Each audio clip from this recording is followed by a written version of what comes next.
ప్రభు అయిన యేసు క్రీస్తు నామం పేట ఈ సమయంలో మరొక మారు ప్రైజ్ టీవీ ద్వారా దేవుని వాక్యాన్ని క్రిస్మస్ సందేశాన్ని అందించటకు నాకు అనుగ్రహించిన దేవునికి ప్రైజ్ టీవీ మరి మేనేజింగ్ డైరెక్టర్ అయినటువంటి డేవిడ్ పాల్ బ్రదర్కు వందనాలు చెల్లిస్తున్నాను. కొద్ది నిమిషాలు దైవ సందేశాన్ని వినకముందు మనం చిన్న మాట ప్రార్థన చేసుకొని దేవుని సహాయం కొరకు మరి మనమందరం కూడా దేవుని మాటలు విందాం. మమ్మల్ని మిక్కిలిగా ప్రేమించిన మా ప్రియ పరలోకపు తండ్రి, జీవం కలిగిన మా తండ్రి, నిన్న నేడు నిరంతరం ఏకరీతిగా ఉన్న దేవాన్ని పాదాలకు వందనాలు చెల్లిస్తాం. ఈ క్రిస్మస్ నెల 2020 సంవత్సరం నాయన ఈ యొక్క సమయంలో నీ యొక్క పుట్టుక సందేశాన్ని బర్త్డేస్ నాయన మరి మెసేజ్ను వినడానికి మీ కృప చూపండి. ఈ వాక్యం వింటున్న హృదయాల్లో కార్యం జరిగించండి. నన్ను కూడా బలపరిచి వాడుకోమని వేడుకుంటూ పరిశుద్ధాత్మ నడిపి దయచేయమని యేసునామమున ప్రార్థించి స్తుతించి వేడుకుంటున్నాము తండ్రి, ఆమెన్. ప్రియ దేవుని బిడ్డలారా, మరి ఈ సమయంలో మనము దేవుని వాక్యమైన పరిశుద్ధమైన బైబిల్ గ్రంథం నుండి మత్తయి శుభవార్త 1వ అధ్యాయము 21వ వచనాన్ని మనం చదువుకుందాం. మత్తయి సువార్త 1వ అధ్యాయము మరి 21వ వచనాన్ని చదువుకుందాం. ఆమె ఒక కుమారునికను తన ప్రజలను వారి పాపం నుండి ఆయనే రక్షించు గనుక ఆయనకు యేసు అను పేరు పెట్టుదమనెను. మరి కుమారు మరి దేవుని వాక్యాన్ని చదువుకుందాం. The book of Matthew chapter 1 verse 1, Matthew chapter 1 verse 21 verse. ఆమె ఒక కుమారునికను తన ప్రజలను వారి పాపం నుండి ఆయనే రక్షించును గనుక ఆయనకు యేసు అను పేరు పెట్టుదమనెను. ఇదిగో కన్యక గర్భవతి అయి కుమారునికను ఆయనకు ఇమ్మానుయేలు పేరు పెట్టుదురు. చదువుబడిన వాక్య భాగంలో మనం గమనించినట్లయితే ప్రభువైన యేసు క్రీస్తు యొక్క జననం గురించి మనం చూస్తున్నాం. ప్రభువైన యేసు క్రీస్తు యొక్క జననం గురించి మరి భక్తుడు మత్తయి సువార్తికుడు రాసినట్లుగా మనం చూస్తున్నాం. అలాగనే మరి లూకా సువార్తికుడు కూడా ఈ యొక్క మరి యేసుక్రీస్తు యొక్క జన్మ గురించి వ్రాసినట్లుగా మనం చూస్తున్నాం. పాత నిబంధన గ్రంథముల నుండి కూడా యేసుక్రీస్తు యొక్క మరి పుట్టుకను గురించిన ప్రవచనాలు మరి ఎన్నో ఉన్నాయి. యెషయా గ్రంథంలో మనం చూస్తున్నాం, అలాగనే మీకా గ్రంథములో కూడా మనం చూస్తున్నాం. ఇలా ఈ విధంగా అనేక మరి ప్రవచనాలు ఉన్నాయి. ఆ ప్రవచనాలన్నీ కూడా యేసుక్రీస్తు యొక్క పుట్టుకకు నిదర్శనాలు మత్తయి సువార్తలో నెరవేర్చబడినట్టుగా మనం చూస్తున్నాం. వీళ్ళ ఈరోజు మనము ఈ క్రిస్మస్ సందర్భంగా మనం ధ్యానించబోయే అంశం ఏంటంటే, చదువుకున్న వాక్య భాగం బట్టి రక్షణనే మరి అంశంతో నేను మాట్లాడని ఆస్తున్నాను. వీళ్ళరా యేసుక్రీస్తు మరి నిజంగా ఆయన రక్షకునిగా వచ్చినట్లుగా మనం చూస్తున్నాం. ఆమె ఒక కుమారునికను అనే మాట మనం చూస్తాం. ఆమె అనగా మరి యేసు తల్లి గురించి మనం చూస్తున్నాం. ఆమె ఒక కుమారునికనింది, తన ప్రజలను వారి పాపం నుండి ఆయన రక్షించును గనుక ఆయనకు యేసు అని పేరు పెట్టుదు అనెను. ఇక్కడ నిజంగా యేసుక్రీస్తు రావడానికి గల మరి ప్రాముఖ్యమైన ఉద్దేశము తన ప్రజలను వారి పాపం నుండి రక్షించడానికి. నిజంగా రక్షణ ఎందుకు అవసరం అంటే, పాపం నుండి రక్షించడానికి మరి రక్షణలోనికి మరి నడిపించడానికి ప్రభువైన యేసుక్రీస్తు మరి పరలోకం నుండి భూలోకానికి దిగి వచ్చినట్లుగా మనం చూస్తున్నాం. బైబిల్ గ్రంథంలో మనం చూసినట్లే రక్షణ అనేది చాలా అతి ప్రాముఖ్యమైన అంశము. ఈ లోకంలో మనుషులందరూ కూడా రక్షణ లేని స్థితిలో ఉన్నారు. అందరూ నశించే మరి స్థితిలో ఉన్నప్పుడు మరి యేసుక్రీస్తు ఈ లోకానికి మనల్ని అందరినీ కూడా సర్వ మానవాళిని రక్షించడానికి 2023 సంవత్సరాల క్రితము ఆయన ఈ లోకానికి మరి భూమికి వచ్చినట్టుగా మనం చూస్తున్నాం. పిల్లరా, ఈ యొక్క సమయంలో రక్షణ అనే పదము బైబిల్లో మరి ఆదికాండములో నోవహు కుటుంబం ద్వారా మనము మరి చూస్తున్నాం. ఆదికాండము 6వ అధ్యాయం 7 మరి 8వ అధ్యాయంలో మనం చూస్తే అక్కడ నోవహు అతని కుటుంబంలో 8 నీటి చేత రక్షింపబడినట్టుగా మనం చూస్తున్నాం. 8 మంది మరి రక్షింపబడినట్టుగా మనం చూస్తున్నాం. ఈ విధంగా ఆ రక్షణ కార్యము నిజంగా పాత నిబంధనలో నిజంగా యేసు ప్రభువారు మరి రాకముందు కూడా నీటి ద్వారా దేవుడు 8 మంది నీతిమంతుడైన మరి నోవహు కుటుంబాన్ని రక్షించినట్టుగా చూస్తున్నాం. ప్రియులారా, రక్షణ కూడా ఎలాగ వచ్చిందంటే 120 సంవత్సరాలు మరి నోవహు అక్కడున్న ప్రజలందరికీ కూడా సువార్త చెబుతూ వస్తూ ఉన్నాడు. కానీ ఎవరు మరి అక్కడ విన్నట్లుగా మనం చూడలేదు. విన్నారు కానీ వారు విశ్వసించలేదు. ఈరోజు ప్రియ దేవుని బిడ్డలారా, మరి నోవహు మరి దేవుని దృష్టికి నీతిమంతుడిగా ఉన్నాడు కాబట్టి నీవే నా ఎదుట నీతిమంతుడైన కాబట్టి నీవును నీ ఇంటి వారును ఆ ఓడలో మరి ప్రవేశించండి అని చెప్పాడు. ఈరోజు నిజంగా దేవుడు నోవా కుటుంబాన్ని రక్షణలోనికి నడిపించిన తర్వాత భూమి మీద మరలా అక్కడ 40 రోజులు మరి ప్రచండ వర్షం చేత ఆ భూమి మీద ఉన్న మొదటి మానవ జాతిని సృష్టిని కూడా నాశనం చేసినట్టుగా చూస్తున్నాం. తర్వాత 40 దినముల తర్వాత మరి అక్కడ మనం చూస్తే భూమి మరి ఆరిపోయినట్లుగా మనం చూస్తున్నాం. తర్వాత దేవుడు భూమి మీద సంతాన్ని విస్తరింపజేసినట్టుగా మనం చూస్తున్నాం. ఈరోజు ప్రియ దేవుని బిడ్డలారా, రక్షణ అనే పదంలో మనం చూస్తే మరి సాల్వేషన్ అనే పదము అది చాలా మరి గొప్ప పదము. ఈ సాల్వేషన్ అనేది కూడా ప్రభువు ద్వారానే వచ్చినట్టుగా మరి మనం చూస్తున్నాం. పిల్లలు ఈరోజు మరి బైబిల్లో తన ప్రజలను వారి పాపం నుండి రక్షించడం అనే మాట మనం చూస్తున్నాం. పిల్లలు ఇంకా తన ప్రజలను దేవుడు ఎలాంటి పరిస్థితుల నుంచి రక్షణలోకి నడిపిస్తాడు ఆ మాటలు మనము ధ్యానం చేయబోతున్నాం. దానియేలు గ్రంథంలో 6వ అధ్యాయంలో మనం చూస్తే అక్కడ ప్రియ దేవుని బిడ్డలరా, ఇక్కడ దానియేలు గ్రంథం 6వ అధ్యాయంలో మనము ఒక భక్తుని మనం చూస్తున్నాం. ఇక్కడ దానియేలు మరి రక్షణ, దానియేలు దేని నుండి రక్షణ పొందాడు, దానియేలు ఎలాంటి పరిస్థితుల్లో మరి రక్షణ పొందాడు అని మనం చూస్తే ప్రియులారా, దానియేలు గ్రంథము 6వ అధ్యాయము మీరు తర్వాత మరి చదవండి. దానియేలు గ్రంథంలో మనం చూస్తే ఇక్కడ 6వ అధ్యాయం మనం చూస్తే మరి ఇక్కడ 6వ అధ్యాయము 22వ వచనంలో మనము చూస్తే 20, 21, 22 వచనాలు చదువుకుందాం. దానియేలు గ్రంథము డానియల్ చాప్టర్ 6 చాప్టర్ 20, 21, 22 వర్స్ చదువుకుందాం. అతడు గుహ దగ్గరకు రాగానే దుఃఖస్వరంతో దానియేలు పిలిచి, జీవం గల దేవుని సేవకుడైన దానియేలు, నిత్యము నీవు సేవించిన దేవుడు నిన్ను రక్షింపగలిగిన అని అతన్ని అడిగాను. ఇక్కడ మనము చూస్తే రాజు అడుగుతున్నాడు దానియేలును. నిజంగా ఆ గుహ దగ్గరకు రాగానే దుఃఖస్వరంతో నిజంగా దానియేలును సింహబోన్లో వేయించినందువల్ల ఆ రోజు నిజంగా దానియేలు మరి విషయంలో రాజుకు దుఃఖము కలిగినట్టుగా చూస్తున్నాం. దుఃఖ స్వరముతో వచ్చి ఏమంటాడంటే దానియేలు పిలిచి, నిజంగా దానియేలు పిలిచి ఏమంటాడంటే జీవం గల దేవుని సేవకుడువైన దానియేలు. నిజంగా ఇక్కడ దానియేలు నిజంగా మరి ఒక గొప్ప పేరు ఆ రాజు ద్వారా పొందుకున్నాడు. ఎలాంటి పేరంటే జీవం కలిగిన దానియేలు, దానియేలు మరి అని మనం మాట చూస్తున్నాం. జీవం గల దేవుని సేవకుడు అయిన దానియేలు. నిజంగా ఈ మాట చదివినప్పుడు నా మట్టుకు నేను దేవుని సేవకునిగా ఈ యొక్క మాటను బట్టి ఎంతో సంతోషిస్తున్నాను. దేవుడు తన సేవకులకు ఒక ఉన్నతమైన పేరును ఇక్కడ మనం చూస్తున్నాం. ఆ పేరు ఏంటంటే జీవము కలిగిన దేవుని సేవకుడు అనే పదాన్ని మరి ఉపయోగించడం. ఇక్కడ చూస్తే దానియేలు నిత్యము దానియేలు విషయం అంటే నిత్యము నీవు సేవించిన దేవుడు నిన్ను రక్షింపగలిగిన అని అతడు అడిగాడు. ఒక అన్య రాజు అడుగుతున్నాడు దానియేలు, నీవు సేవించిన దేవుడు నిత్యము. నిజంగా దానియేలు నిత్యము దేవుని సేవించినట్టుగా రాజు కూడా తెలుసు. ఈరోజు ప్రియా దేవుని బిడలారా, వింటున్న వారులారా, దేవుని సేవకులు కానీ మరి దేవుని యందు విశ్వాసం ఇచ్చిన వారు మరి నిజంగా ఈ యొక్క మాట ద్వారా మనం కూడా తెలుసుకోవాల్సిందంటే మనం కూడా నిత్యం ఆయన సేవించాలి, ఎల్లప్పుడూ ఆయన స్తుతించాలి. కీర్తనకారుడు అంటాడు, ఎల్లప్పుడూ మీరు మరి దేవుని స్తుతించండి అని మనము చూస్తున్నాం. ఈరోజు ప్రియులారా, దేవుని స్తుతించడానికి మరి దేవుని పిల్లలకు సమయము అనేది దొరకడం లేదు. కారణం ఏంటంటే వారి పనులను బట్టి దేవుణ్ణి స్తుతించడం మర్చిపోతున్నారు. దేవుని యొక్క నామాన్ని మరి మర్చిపోయి వారి యొక్క అందరూ కూడా తమ యొక్క సొంత కార్యములని చూసుకుంటున్నారు. యేసుక్రీస్తు కార్యములను మర్చిపోయినట్టుగా మనం చూస్తున్నాం.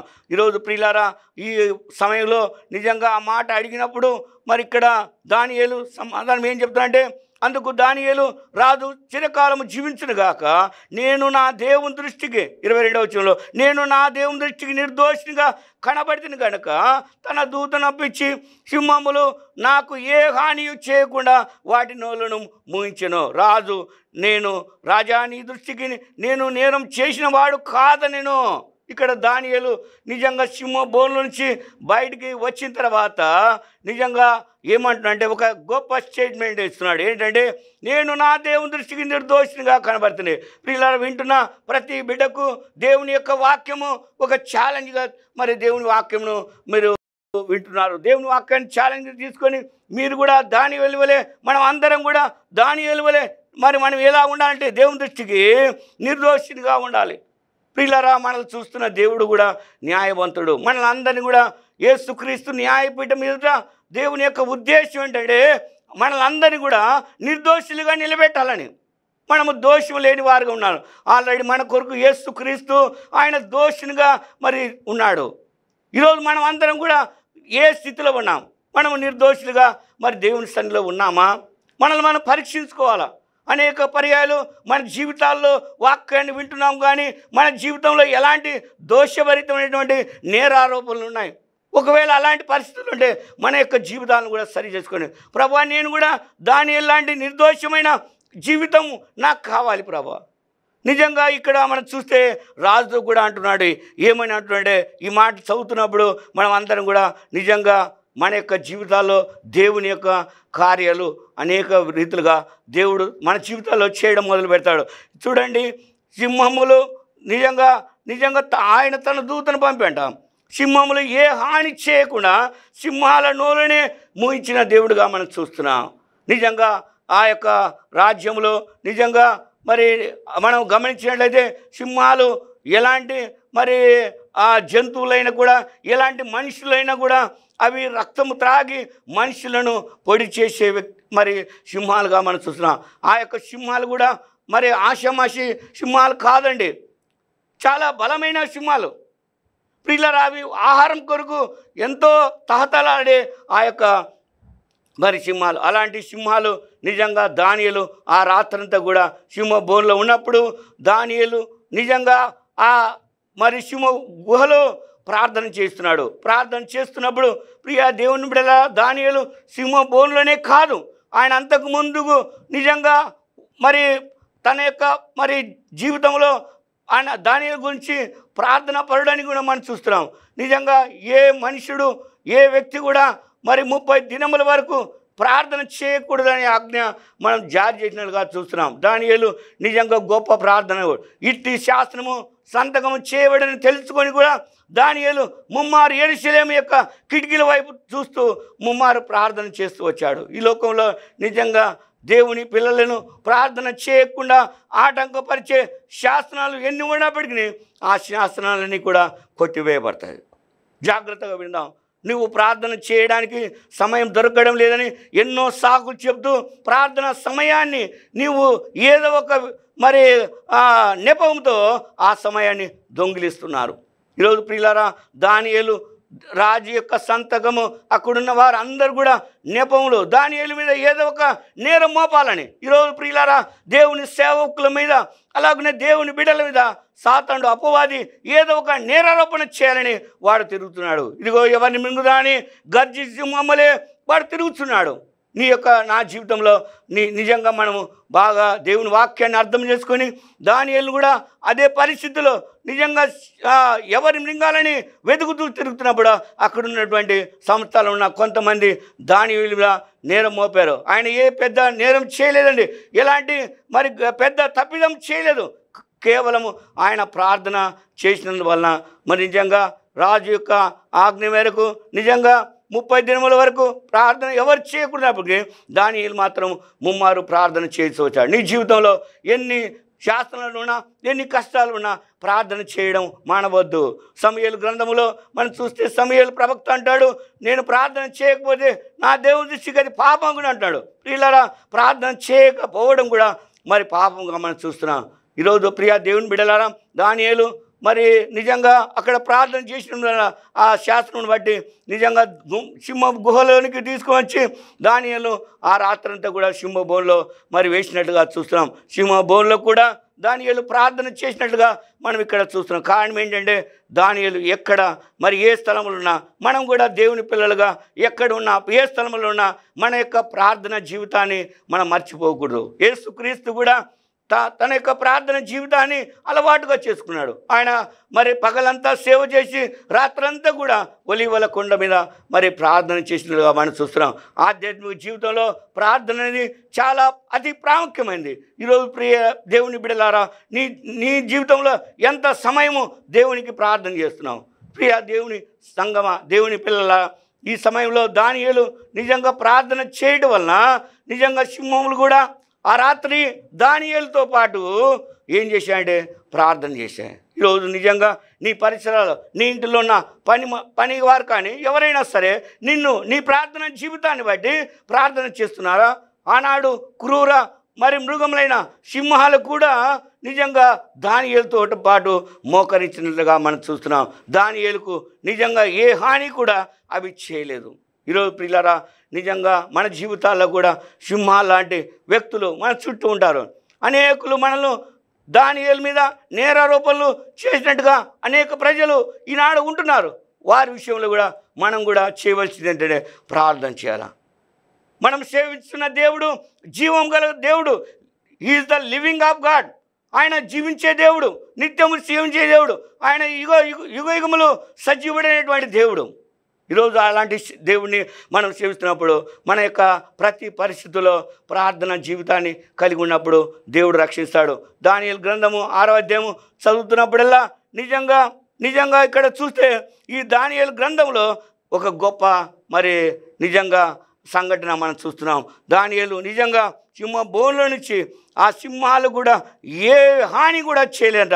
2వ తిమోతి 4వ అధ్యాయం 17వ వచనంలో మనం చూస్తే 2వ తిమోతి 4:17లో అయితే నా ద్వారా సువార్త పూర్ణముగా ప్రకటింపబడిన నిమిత్తము అన్ని జనులందరూ దాన్ని విని నిమిత్తము ప్రభువు నా ప్రక్క నిలిచి బలపరిచిన కనుక నేను సింహము నోటి నుండి తప్పించబడితిని. ఇక్కడ అపోస్తలుడైన పౌలు కూడా తిమోతికి తన యొక్క నిజ కుమారునికి రాస్తూ ఏమంటున్నాడే, అయితే నా సువార్త ద్వారా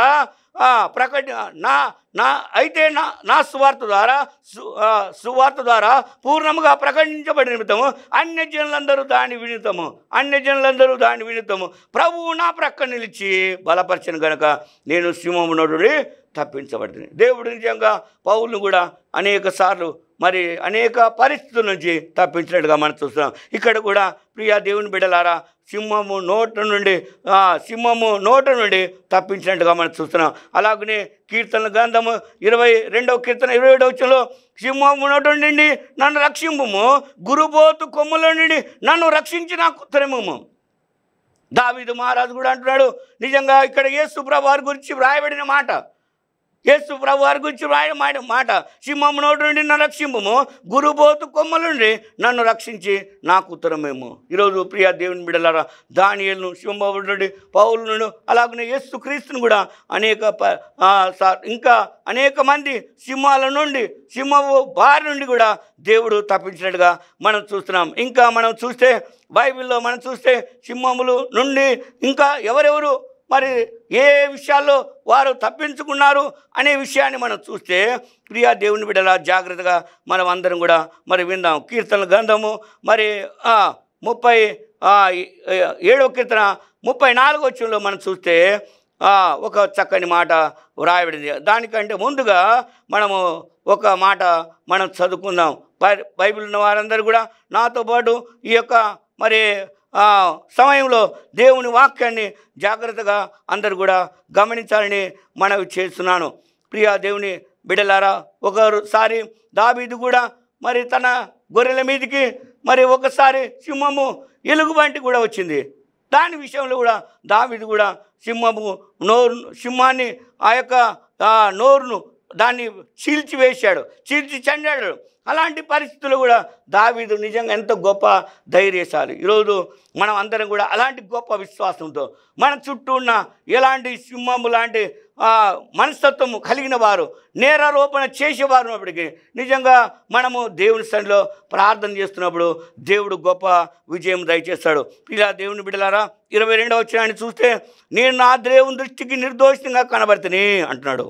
నిజంగా మనం దేవుని దృష్టిలో నిర్దోషులుగా ఉండాలి. అనేక పర్యాలు మనము దేవుని ఎదుట ఎలా ఉన్నాం, మన జీవితాన్ని పరీక్షించుకున్నామా, దేవుని దృష్టికి నిర్దోషులుగా మరి కనబడుతున్నామా లేదా అని ఒక్కసారి మనం జ్ఞాపకం చేసుకుందాం. మరి హెబ్రీ పత్రిక 11వ అధ్యాయం 33వ వచనంలో కూడా వ్రాయబడింది వారి విశ్వాసం ద్వారా. హెబ్రీ 11:33 హీబ్రూ చాప్టర్ 11:33 వర్స్ మనం చూస్తాం. వారు విశ్వాసం ద్వారా రాజ్యములు జయించి నీతి కార్యములు జరిగించి వాగ్దానం పొందిరి సింహం నోలను ముయించిరి. ఇక్కడ సింహాల నోలను ముయించారు. ఎవరంటే వీరు భక్తులు. హెబ్రీ పత్రికలు కూడా మన 11వ అధ్యాయంలో విశ్వాస వీళ్ళు కనబడుతున్నారు. ఇవన్నీ కూడా రక్షణకు సాదృశ్యాలు. నిజంగా రక్షణ అనేది ఎలాగ వస్తుందంటే మరి ప్రార్థన విశ్వాసం ద్వారా మరి జరిగించినట్టుగా మనం చూస్తున్నాం. తర్వాత న్యాయాధిపతుల గ్రంథంలో 14వ అధ్యాయంలో మనం చూస్తే ఇక్కడ చూడండి, న్యాయాధిపతులు 14వ అధ్యాయం 6-7 వచనాలు. యెహోవా ఆత్మ అతన్ని ప్రేరేపింపగా అతని చేతిలోని ఏమీ లేకపోయినా ఒక మేకపిల్లను చేర్చినట్లు అతడు దాన్ని చీల్చెను. అతడు తాను చేసినంతయు తన తండ్రితోనో తల్లితోనో చెప్పలేదు. నిజంగా ఇక్కడ మనం చూస్తున్నాం, సంసోను గురించి మనం చూస్తున్నాం న్యాయాధిపతిలో. నిజంగా ఈ సంసోను యెహోవా ఆత్మ అతన్ని ప్రేరేపింపగా అతని చేతిలో నుండి ఏమీ లేకపోయినా సంసోను చేతిలో ఏమీ లేకపోయినా నిజంగా ఒక మేకపిల్లను చీల్చినట్లుగా అతడు తాను చేసినది నిజంగా చీల్చినట్టుగా మరి ఏం చేశా అంటే దాన్ని చీల్చాను. అతడు తాను చేసినది తన తండ్రితోనేనో తల్లితోనే ఎవరితో చెప్పలేరు. పిల్లలు అంతటి సాహస కార్యం చేసినప్పటికీ ఏ మాత్రము నిజంగా తన తండ్రితో తల్లితో చెప్పలేట. నిజంగా అతడు అక్కడికి వెళ్ళి ఆ స్త్రీతో మాట్లాడినప్పుడు న్యాయాధిపతి 14:8 మనం చూస్తే అతడు నిజంగా ఎంతో గొప్ప విశ్వాసంతో ఆయన అలాంటి గొప్ప కార్యం చేశాడు. తర్వాత మనము ఇంకా బైబిల్ గ్రంథంలో మరి ఇంకా కొన్ని విషయాలు మరి ధ్యానించబోతున్నాం. ప్రియా దేవుని బిడ్డలు అందరూ కూడా జాగ్రత్తగా దేవుని వాక్యాన్ని మరి చూద్దాం. తర్వాత మొదటి సమూయేలు గ్రంథంలో 17వ అధ్యాయం దావీదు గురించి మనం చూస్తున్నాం. అందుకు దావీదు సౌలుతో ఇట్లనో నీ దాసుడైన మొదటి సమూయేలు 17వ అధ్యాయం 34, 35, 36 వచనాన్ని చదువుకుందాం. ఫస్ట్ సమూయేలు చాప్టర్ 17 verse 34, 35, 36 వర్స్ చదువుకున్నాం. అందుకు దావీదు సౌలుతో ఇట్లనో మీ దాసుడైన నేను నా తండ్రి యొక్క గొర్రెలను కాయచుండగా సింహమును ఎలుగుబంటి వచ్చి మందలోండి ఒక గొర్రె పిల్లని ఎత్తుకొని పోవచ్చుండగా నేను దాన్ని తరిమి చంపి దాని నోటి నుండి గొర్రెను విడిపించింది. అది నా నోటి మీదకి రాగా దాని గడ్డం పట్టుకొని దాన్ని కొట్టి చంపితిని. మీ దాసుని నేను ఆ సింహమును ఎలుగుబంటిని చంపితిని. జీవము గల దేవుని సైన్యము తిరస్కరించిన ఈ సున్నతి లేని ఫిలిష్తీయుడు వాటిలో ఒకని దాని వలె అగునని చెప్పాడు. ప్రియులారా, ఈ యొక్క మన సమయంలో దావీదు కూడా తన గొర్రెలు కాసుకుంటుండగా ఒక విషయాన్ని మరి రాజైన సౌలు దృష్టి తీసుకొస్తున్నాడు. నేను ఒకసారి నా తండ్రి యొక్క గొర్రెలు కాచుకుంటుండగా ఒకసారి ఎలుగుబంటిని ఒకసారి సింహాన్ని మరి నేను నిజంగా దాన్ని ఎలా చీల్చా అంటే గొర్రె పిల్లను చీల్చి నా గొర్రె పిల్లను తాను నోటిని తప్పించా అంటున్నాడు. ఈరోజు ప్రియ దేవుని బిడ్డలారా, దేవుడు ఎలాంటి పరిస్థితులను తన పిల్లలు మాత్రం ఎలాంటి క్లిష్టమైన భయంకరమైన పరిస్థితులను దేవుడు తప్పించడానికి ఆయన సమర్థుడిగా ఉంటున్నాడు. ఈరోజు నిజంగా నువ్వు ఏ పరిస్థితి గుండా వెళ్తున్నావు, ఎలాంటి పరిస్థితులు గుండా వెళ్తున్నావు, నీ పరిస్థితులు ఎలాగున్నప్పటికీ దేవుని సన్నిధికి వచ్చినప్పుడు దేవుడు తప్పిస్తాడు. అందుకే మనం చదువుకున్న మూల వాక్యంలో ఆమె ఒక కుమారుని తన ప్రజలను వారి పాపం నుండి ఆయన రక్షించును కనుక ఆయనకు యేసు అని పేరు పెడతాడు. యేసు అనగా రక్షకుడు. యేసుక్రీస్తు నిజంగా పాపం నుండి మాత్రమే కాదు, మనకున్న ప్రతి అనానుకూల పరిస్థితి నుంచి దేవుడు రక్షించేవాడుగా మరి మనం చూస్తున్నాం. ఇప్పుడు దానియేలు మీద నెపములు వారి నిందలు మోపిన వారి విషయంలో ఒక్కసారి జ్ఞాపకం చేసుకుంటే నిజంగా మరి 24వ వచనంలో మనం చూస్తే రాజు ఆజ్ఞగా దానియేలు మీద నిందలు మోపిన ఆ మనుషులు తోడుకొని వచ్చి సింహం గుహలోని పడవేసి వారి కుమారులను వారి భార్యలను పడద్రోసి వారు గుహ అడుగునకు రాకమునిపై సింహముల పాలని సింహములు వారి ఎముకలు సైతము ఏం చేశాయంటే పగలు కొరికి పొడి చేసినాయి. ప్రియులారా, ఈరోజు ప్రియులారా, దేవుని సేవకుల మీద దేవుని యొక్క బిడల మీద ఎవరైతే నిందలు మోపుతారో లేనిపోని అపనిందలు వేస్తారో వారి విషయంలో నిజంగా జరిగే మరి పరివాసము ఇదే అండి. నిజంగా దానియేలు మీద నిందలు మరి మోపిన వారి విషయంలో ఇక్కడ జరిగిన విషయం ఏంటంటే నిజంగా వారితో పాటు వారి భార్యలు పిల్లలందరూ కూడా సింహం గుహాల దగ్గరికి రాకమునిపే. ఈ మాట గమనించండి. ఈరోజు ఎవరి మీద నువ్వు నిందలు మోపుతున్నావా? జాగ్రత్తగా నీ యొక్క హృదయ పరిశీలన చేసుకో. అనేక పర్యాలు దేవుని నమ్మిన బిడలే దేవుని సేవకుల మీద విశ్వాసం మీద నిందలు మోపుతున్నారు. బైబిల్లో మనం చూస్తే ఎవరైనా సరే ఎవరైనా సరే దేవుని యొక్క బిడలు వారి యథార్థమైన ప్రవర్తన మీద మరి అపనిందలు వేయవారు సిగ్గుపడతారు. పిల్లరా, దానియేలు మీద నిందలు మోపిన వారు సిగ్గుపడడమే కాదు, వారి జీవితాల్లో వారి పేర్లు కూడా ఇర్మియా భక్తులు అన్నట్టుగా వారి పేర్లు ఇసుక మీద రాసినట్లుగా వారి పేర్లు సమసిపోయాయి, వారి పేర్లు మరి కొట్టివేయబడ్డాయి.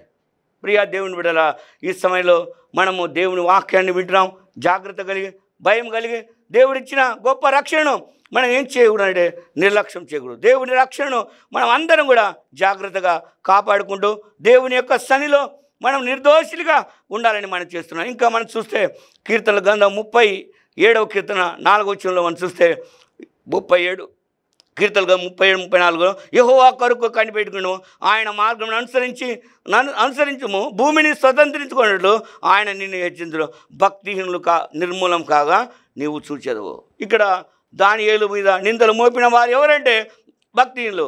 నేరములు మోపువాడు ఎవడంటే భక్తిహీనత కలిగినవాడు. నీ జీవితంలో భక్తి కలిగి ఉన్నావా మరి, లేకపోతే భక్తిహీనతలు కలిగి ఉన్నావా? భక్తిహీనులు నిజంగా కొన్ని దినముల తర్వాత కనబడక పోవుదని బైబిల్ స్పష్టంగా, కొన్ని రోజుల తర్వాత భక్తిహీనులు భూమి మీద కనబడవు. ఇంకా మనం చూస్తే మరి ఇంకా బైబిల్ గ్రంథంలో కీర్తనల గ్రంథంలోనే ఇంకా మనం చూస్తే 21 కీర్తనల గ్రంథం దయచేసి చదువుకున్నాం. కీర్తన 91 చరణం, నీవు కన్నులారా చూస్తుండగా భక్తిహీనులకు ప్రతిఫలం ఏంటంటే నిజంగా ఇక్కడ రాయబడింది. మనం కన్నులారా చూస్తుండగానే దేవుని యొక్క సేవకుడైన దానియేలు కన్నులారా చూస్తుండగానే భక్తిహీనులకు ఎలాంటి మరి ప్రతిఫలం కలిగిందంటే, వారు సింహం గుహల దగ్గరికి వెళ్ళగానే వారి భార్యలు వారి పిల్లలు అందరూ కూడా వారిని ఎముకలతో సహా పొడి చేసినట్లుగా మనం చూస్తున్నాం.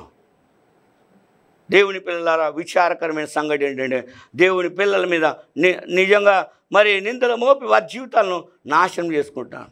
ఒకవేళ ఇంకా అలాంటి నాశనంలో కూపంలో ఉంటే ప్రభువైన యేసుక్రీస్తు మరి ఒకసారి నీకు అవకాశం ఇస్తాడు. లూకాసు సువార్త 19:10 నశించిన వెతికి రక్షించడానికి వచ్చాడు. ఒకవేళ నువ్వు నశించిన నరకాన్ని వెళ్ళకుండా మరొకసారి పశ్చాత్తాపడితే నీ జీవితాన్ని సరి చేసుకుంటే దేవుడు నీకు రక్షణ ఇస్తాడు.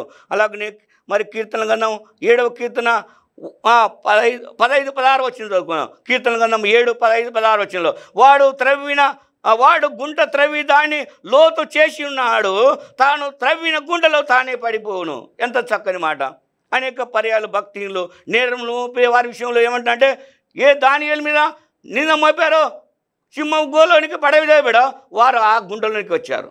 సింహం అనే ఆ గుంటలోనికి వారు వచ్చారు. చూడండి, వాడు త్రవ్విన గుంటలో వాడే పడిపోయినా వాడు తలంచిన చేటు వాడిని నెత్తి మీదకి వచ్చు. వాడు యోచించిన తర్వాత బలత్కారము వాడిని నడినెత్తి మీద పడను. బాగా జాగ్రత్తగా వినండి. నిజంగా వాడు తలంచిన చేటు వాని నెత్తి మీదకే వచ్చును, వాడు యోచించిన బలత్కారము వాని నెత్తి మీదనే పడను. అనేక పర్యాయాలు నిజంగా పెద్దలు సామెతలు చెప్తుంటారు, మరి ఎవడు త్రవ్విన గుంతలో వాడే పడిపోతాడు. అయినా చాలామంది గ్రహించలేని స్థితిలో ఉన్నారు. ఈరోజు పిల్లలు అలాంటి స్థితిలో ఉంటే ప్రభు మరి ఒకసారి అవకాశిస్తున్నాడు.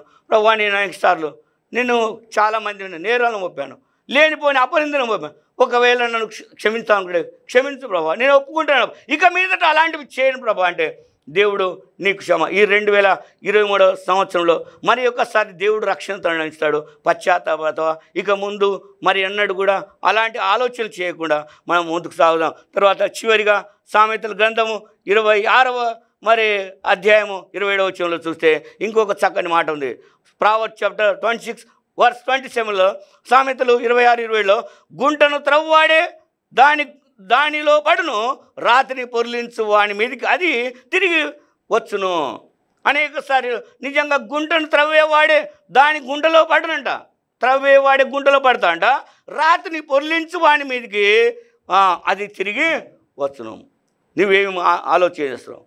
ఈరోజు ప్రియ దేవుని బిడ్డలారా, ఎవరి మీదైనా నిజంగా నీ జీవితంలో మరి ఏదైనా లేనిపోని మరి అపనిందలు లేకపోతే ఏదైనా నేరాపరమ చేసింటే ప్రభు మరొకసారి అవకాశం ఇస్తాడు. దేవుని యొక్క వాక్యం చెప్తుంది, రక్షణ అనేది ఇంత గొప్ప రక్షణ నువ్వు నిర్లక్ష్యం చేసేలాగూ తప్పించడం. దేవుని రక్షణ నిర్లక్ష్యం చేయదు. యేసుక్రీస్తు వారు నీ కొరకు నా పాపల కొరకు ఈ లోకానికి వచ్చాడు. యేసుక్రీస్తుని అంగీకరిస్తే నీ పాపలన్నీ కూడా క్షమిస్తాడు, తన రక్తంతో కడిగి వేస్తాడు. నీ పాపలు ఒప్పుకో. పాపలు ఒప్పుకోవడం అంటే రోమా 10వ అధ్యాయంలో మనం చూస్తాం, యేసు ప్రభువుని నీ నోటి ఒప్పుకొని హృదయమందు విశ్వసించినలా నీకు రక్షణ కలుగును. నీ నోటి ఒప్పుకో, దేవా నేను పాపిని, నా పాపలు క్షమించు ప్రభు, నా పాపములన్నీ కూడా నీ రక్తంతో కడుగు ప్రభు. యేసుక్రీస్తు 2023 సంవత్సరాల క్రితం తన విలువైన అమూల్యమైన రక్తాన్ని కార్చాడు. నీ పాపం నిమిత్తమై, నీ దోషం నిమిత్తమై నిన్ను పవిత్రపరచడానికి నిన్ను మరి తన యొక్క రక్తంతో కడతాడు. యేసు రక్తము 1 యోహాను పత్రిక 1వ అధ్యాయంలో 10వ వచనంలో యేసు రక్తము ప్రతి పాపం నుండి, 1వ అధ్యాయం 9-10 వచనాల్లో మనం చూస్తున్నాం. యేసు రక్తము ప్రతి పాపం నుండి నిన్ను కడిగి పవిత్రపరుస్తుంది. ఇదిగో మనం అందరం కూడా యేసు యొక్క రక్షణ, యేసు నీ రక్షణ కావాలి. ఎవరైనా సరే, క్రైస్తవులైనా సరే, క్రైస్తవేతరులైనా సరే, వింటున్న ప్రతి వారు కూడా రక్షణ లేకపోతే ఇదిగో ఈ సమయంలో దేవుడు నీకు రక్షణ ఉచితంగా ఇస్తున్నాడు.